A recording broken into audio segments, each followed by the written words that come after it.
The 2025 Saudi Arabian Grand Prix.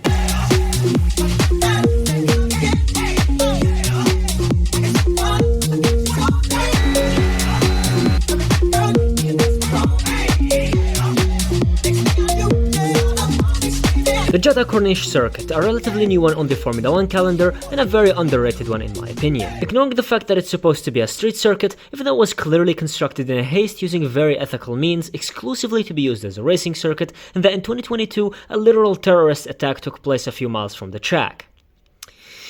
Anyways, I say it's underrated because it looks stunning both off and on board, with its insanely fast corners and walls that could only be rivaled by Monaco, which definitely did not cause a disaster and will not do so again or anything. And it's very capable of producing breathtaking moments like the greatest F1 qualifying lap to never be completed, and ruin that one too as he hits the wall! The insane drama that unraveled ahead of the 2021 finale, So do that strategically. Oh, they've touched! And they've collided! and the battle between Charles and Verstappen at the start of 2022, before Ferrari stepped in and or even when Verstappen was on demon time and no one could get close, the race still managed to be entertaining, with beautiful overtakes like this one, made by Lance Stroll of all people. This race especially cooked last year, with Behrman making his debut for Ferrari and completely destroying the headrest, Magnussen doing his best impression of Ocon by bagging a million 10-second penalties, and Stroll doing what he does best. Breeding his sister. Sorry, I got Lance and his dad mixed up. Lance is actually good at plug. And don't even at me, this is a well-known fact that even the official F1 presenters agree with. Need the driver to do the job, and obviously Lance Stroll's not going to be a champion. Look, let's not get distracted here. The point is that Saudi Arabia good, and definitely will not be a stinker. I mean, there's plenty of storylines to follow, most importantly of which being Piastri versus Norris, which if you have dementia is now a thing because Lando choked in qualifying last week and Red Bull went 2 for 2 by making Hannah Schmitz cry. Again, definitely because of their awful pace, not because Christian Horny, whose rank and jerk mate I can't say out loud, was talking crazy shit in the team radio. I'm over here stroking my dick. I got lotion on my dick right now. I'm just stroking my. I honestly don't know what's more impressive at this point. Ferrari's ability to consistently choke despite having 2 goated drivers, or how fast Red Bull fell off in all aspects. It's actually crazy if you think about it. They went from people hating them because they won so much, to having no reliable second driver, a horrific car, a strategy that's 50-50 between being a Ferrari one or a masterclass. Even their pit stops, which were a staple of theirs, are now god-awful, with even the goofy green light refusing to work. And the worst part is that their one saving grace, Max Verstappen, has a ton of rumors surrounding him coming into this weekend, which he obviously shut down because, duh, the team doesn't need to be demoralized further. I mean, they better start fixing the car and getting a new number 1 fast, or else the team will be a backmarker by 2026, you know? It's like I always say, the dildo of consequences often comes unlubed.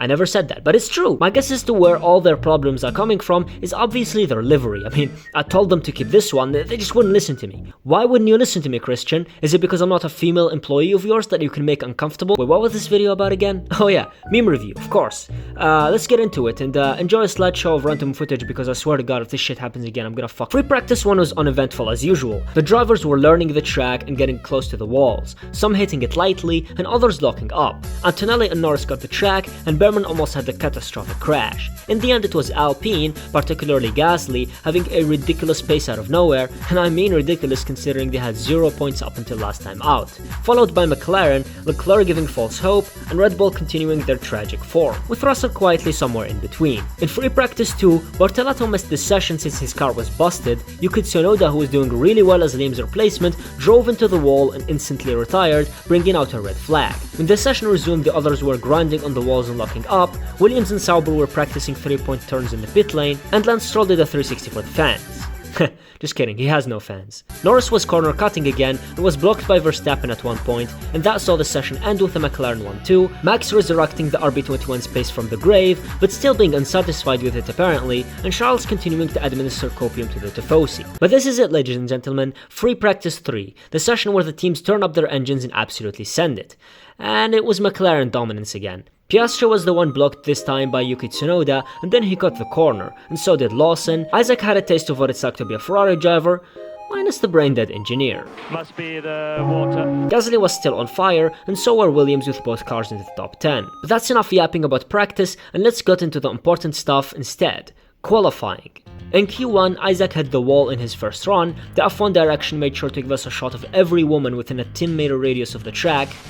and I wonder why that is. Alpine forgot to remove the tire blankets before going out, Bortolato immediately dropped it in turn 1 on his final run, and Verstappen dragged his tractor into P1 somehow, with Behrman destroying Ocon again. And Gasly made it into Q2 whilst his teammate was nowhere to be seen, and I honestly don't understand what they're waiting for before swapping him in favor of Colapinto when their car is finally coming alive. In Q2, Sainz beat Albon for the second week running, Lewis Hamilton, who has been struggling all weekend, barely scraped through by 7 thousandths, followed by Alex Albon. Both V-Carbs were knocked out for the first time this season, and Tsunoda made it through to Q3 for the second time as a Red Bull driver, and the battle at the top was very close, which set the stage for Q3, where something insane happened, which is Norris fucking it into the wall approximately 3 seconds into the session, bringing out the red flag, which means he will be starting P10, and this marks the second time in a row where he's bottled qualifying.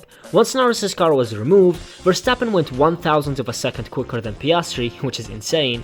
Carlos Sainz somehow went faster than Hamilton, who's probably already regretting leaving Mercedes, seeing how Russell set a monster lap, beating Piastri by almost 2/10. But in the final runs, Oscar was able to come back, only to be beaten by my GOAT Max Verstappen, who set another cracking lap just like he did in Japan, taking pole position by just 10,000ths of a second. This man can't be stopped, it's actually crazy. Give him a tractor in terrible race pace to the point where he finishes 6th in Bahrain, and a week later he's back on pole while setting the fastest ever lap in the circuit's history. Again. Oh, Russell and Antonelli also cooked by being 3rd and 5th, but now it's time for... There's a lot riding on this race in terms of the championship, as Max, Norris and Piastri are all very close, but let's cut to the chase. The race began and Max bottled the start and lost the lead immediately, then proceeded to attempt one of his classic schemes, knowing that if Piastri were to have clean air, he'd just run away with it, but that failed and he got a 5-second penalty. Gasly and Tsunoda then crashed, which saw both of them out, bringing out the safety car. After the restart, Norris got Sainz and got in a fight with Lewis Hamilton, who was playing DRS games, which allowed him to stay ahead for a few laps. In the pit stop phase, Piastri had a slightly longer one, which forced him to make this crazy move on Hamilton, whereas Verstappen went long. Ferrari forgot their drivers out on the track, particularly Leclerc. Alonso and Bortolato almost made contact, which is a bit awkward considering Nando is Gabriel's manager. When Ferrari finally remembered they're supposed to pit Leclerc, they did alright, with the fastest pit stop so far this season, and he came out swinging, rapidly catching Russell and eventually getting past him.